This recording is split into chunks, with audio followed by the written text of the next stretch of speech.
Hello everyone, this is Defense Politics Asia, and this is the situation report or the summary for the day of 1030 to 1031 for the 19th to 20th of December.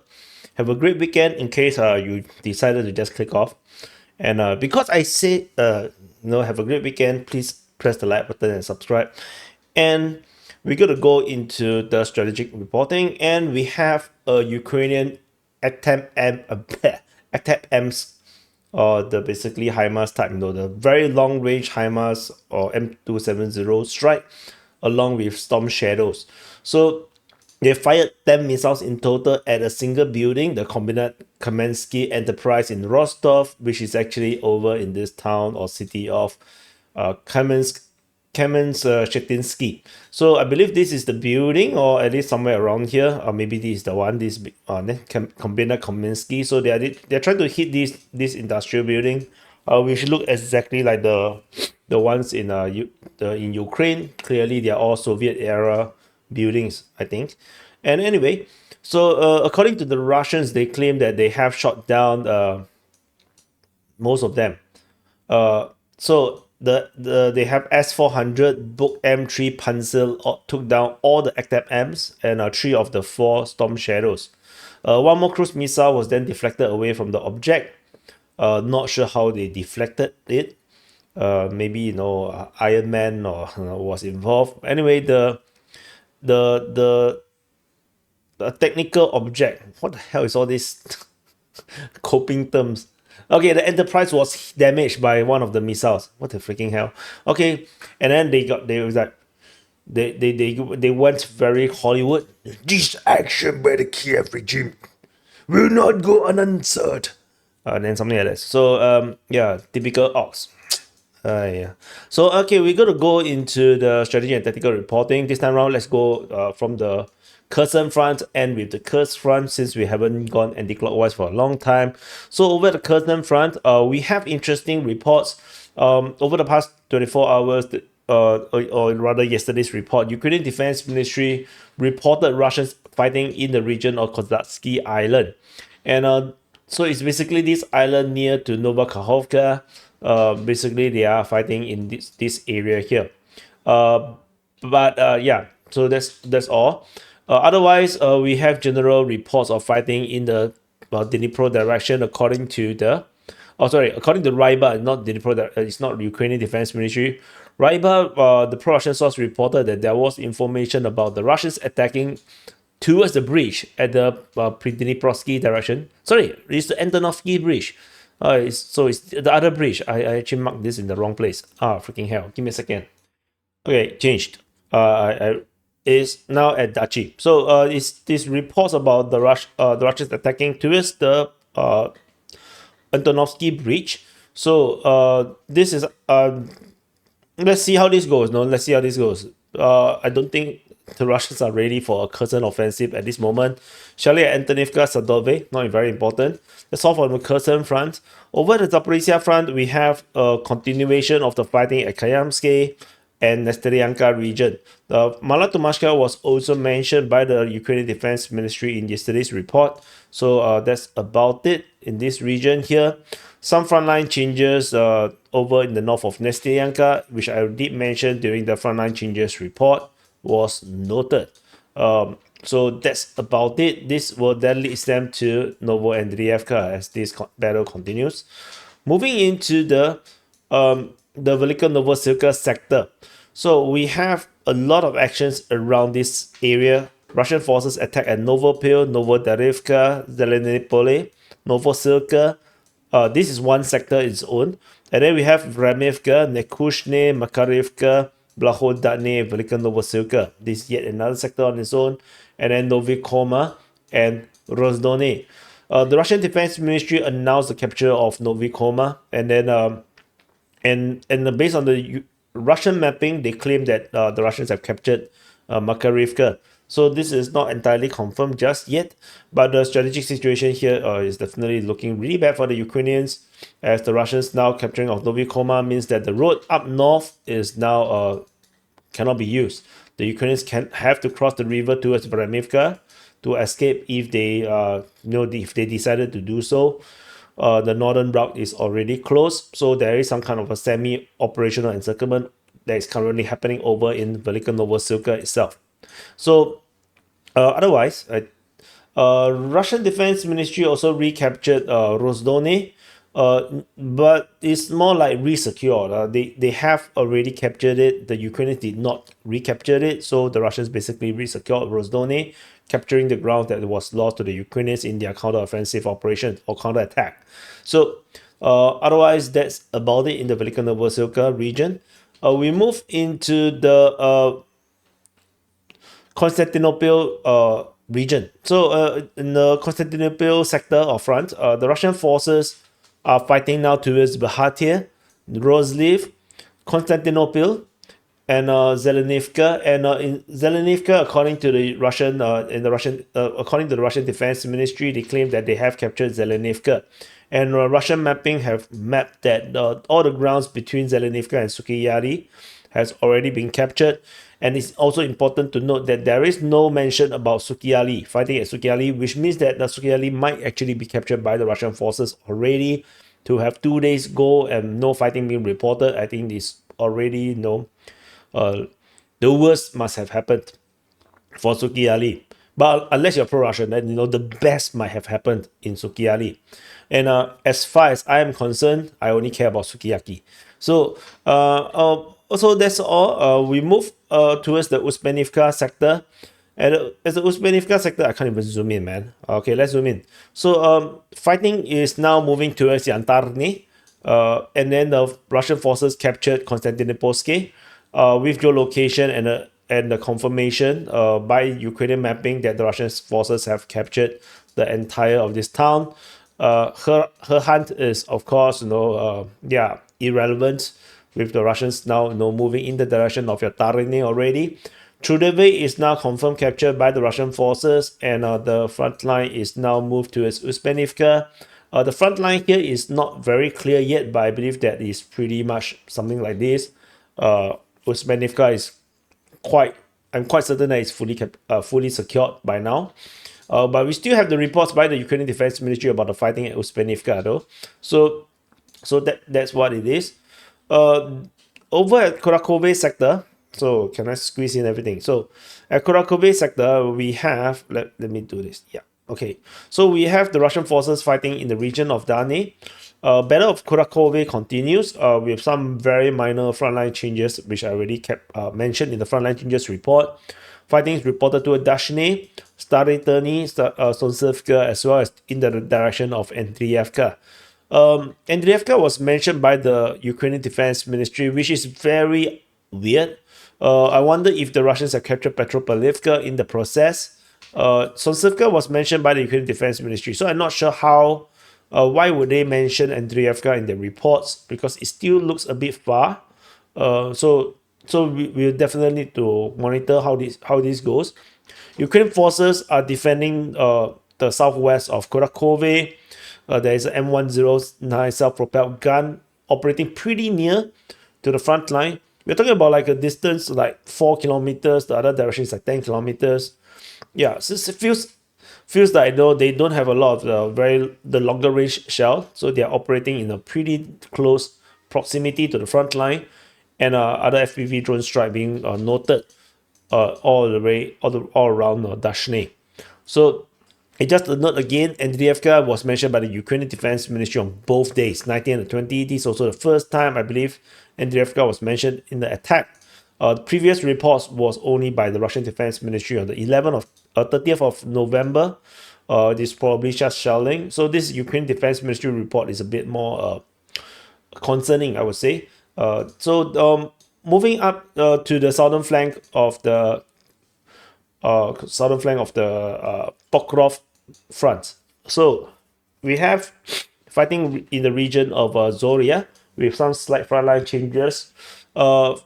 Novo-Oleksievka was mentioned by the Russian Defense Ministry, which is kind of unusual. This is pretty rare. I wonder if they actually spell wrongly. Actually, they are actually referring to Novo-Olenivka.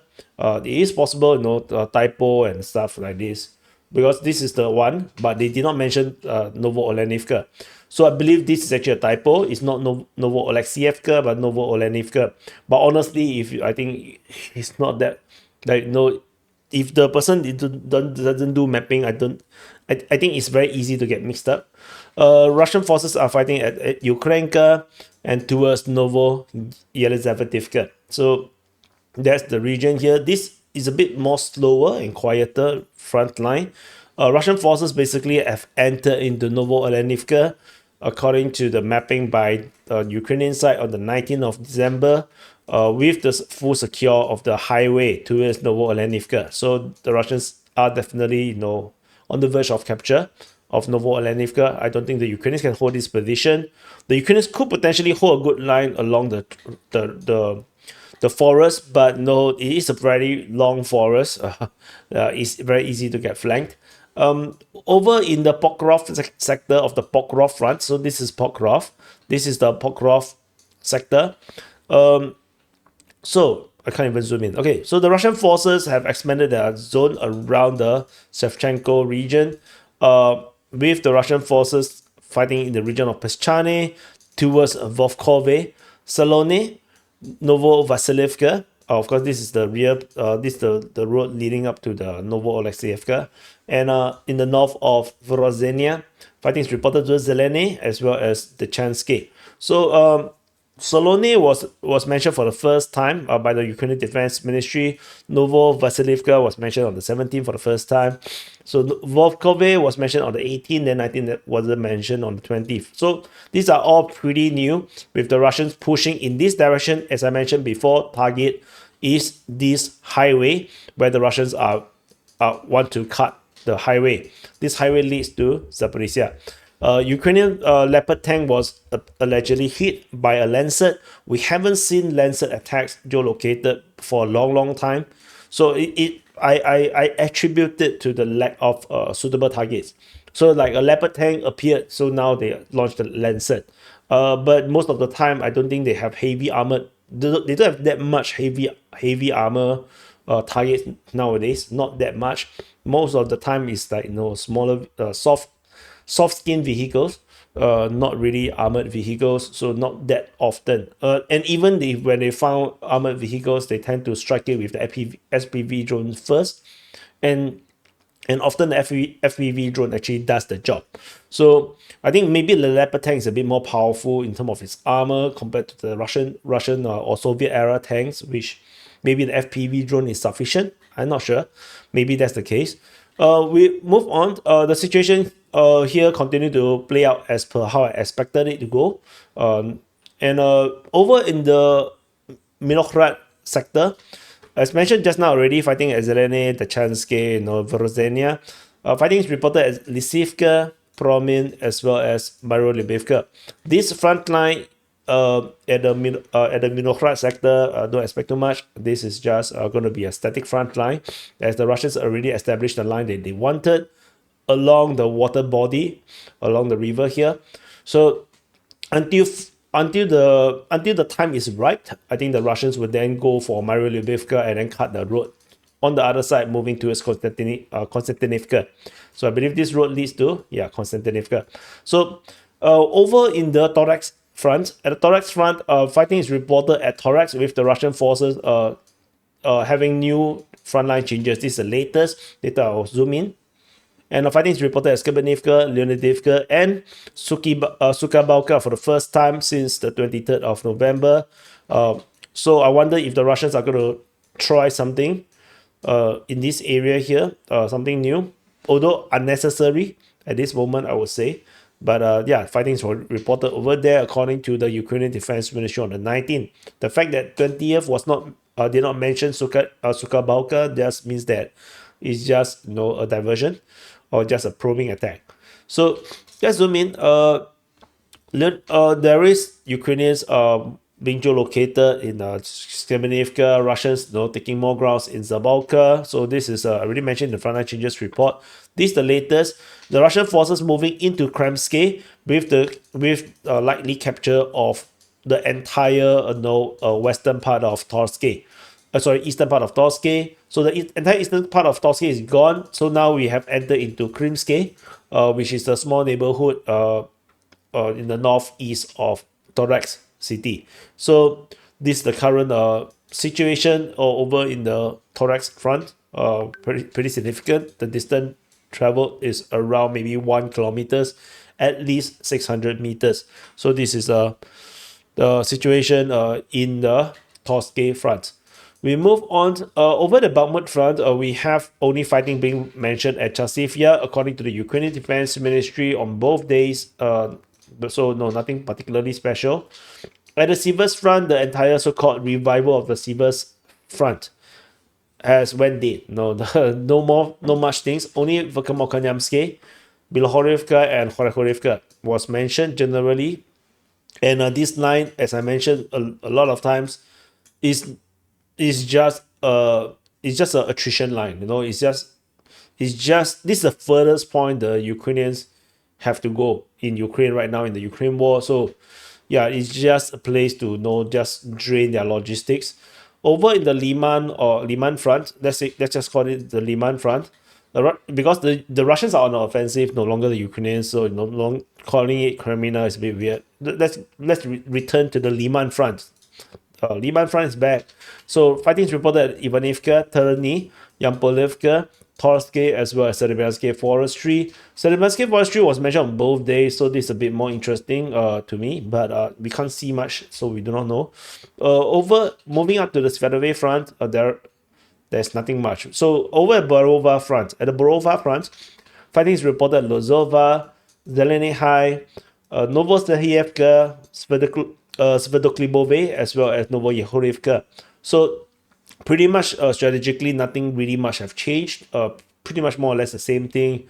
Front line definitely is not very accurate right here. So we just have to wait for more intel.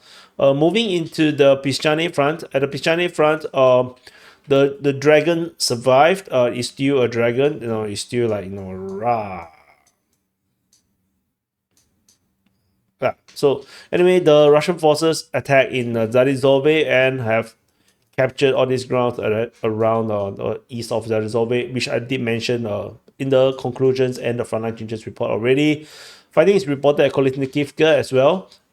So the fighting is not at Klushkivka. That shows that the Ukrainians did indeed have some success in the Kolesnikivka region, pushing the fighting further south a little bit. So we move on to the Kupiansk front. At the Kupiansk front, Ivanivka was not mentioned. So the fighting is mainly around the south of Sinkivka, with fighting reported at Sinkivka, according to the Ukrainian Defense Ministry on the 20th. Otherwise, it was over at Petropavlivka and Kosherivka. So the fighting remains to be around here, and I did mention many times this is a very complicated geography. I think it's really hard to fight around here. Over in the Voreshna front, at the Voreshna front, the Russian forces are still fighting inside Voreshna.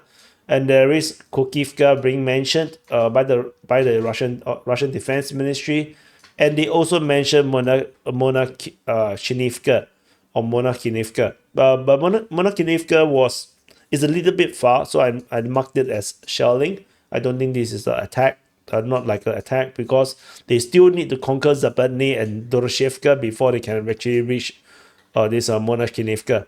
So anyway, a nice name. Moving away from the Voreshna front, over in the Kursk front, Kharkiv front, people tell me the K is silent, it's Kharkiv, Kharkiv. I speak English, English is Kharkiv.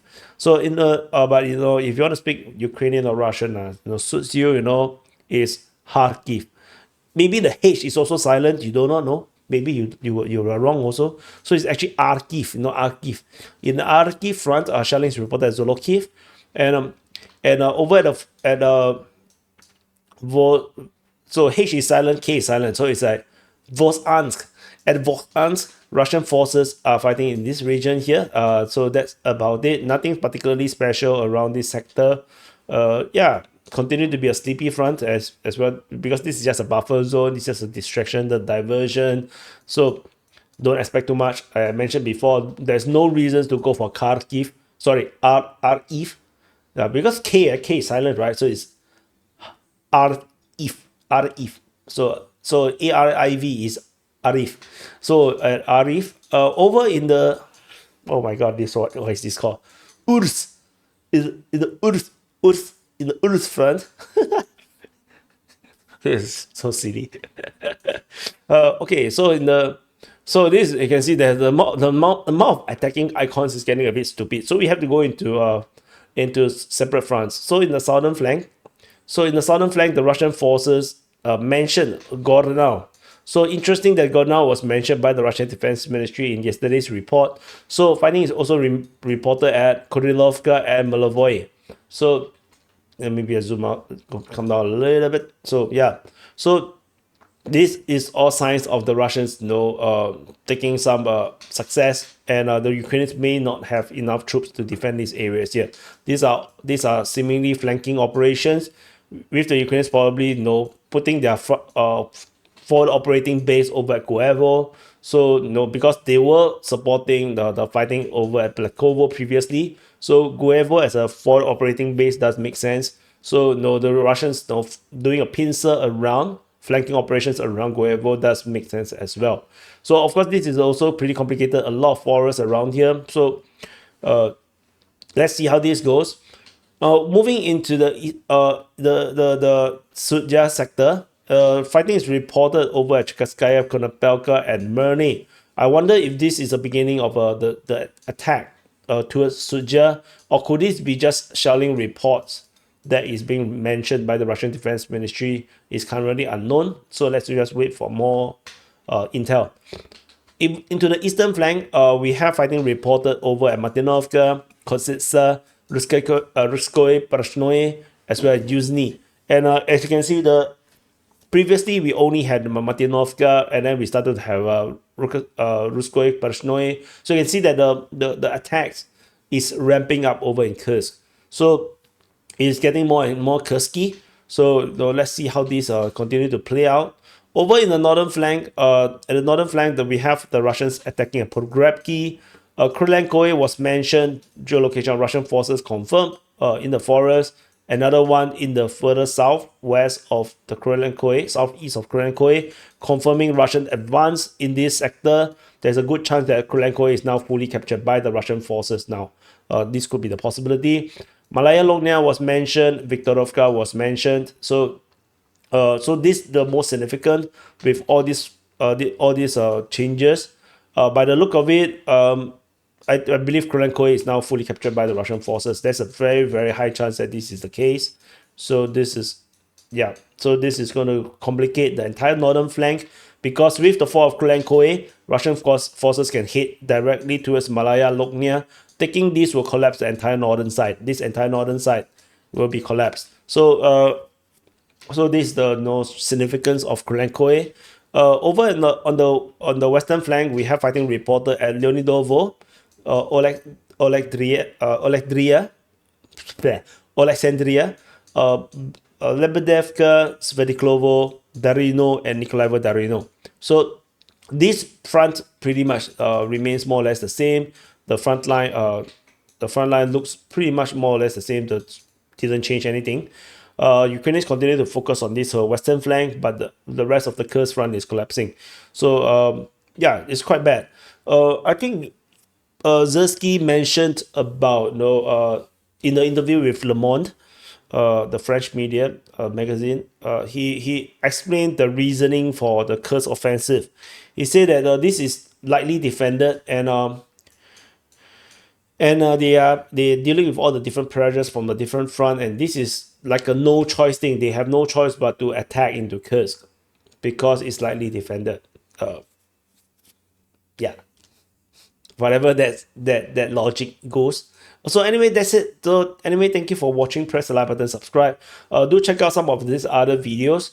I have posted a video on the DPA news channel on Romania's presidential election. Also over we have the open mic, of course, and then I have also reported on the Elon Musk interference into German politics, supporting AFD, also on the DPA news channel. So check out the videos on this side, and I'll see you guys in the next update.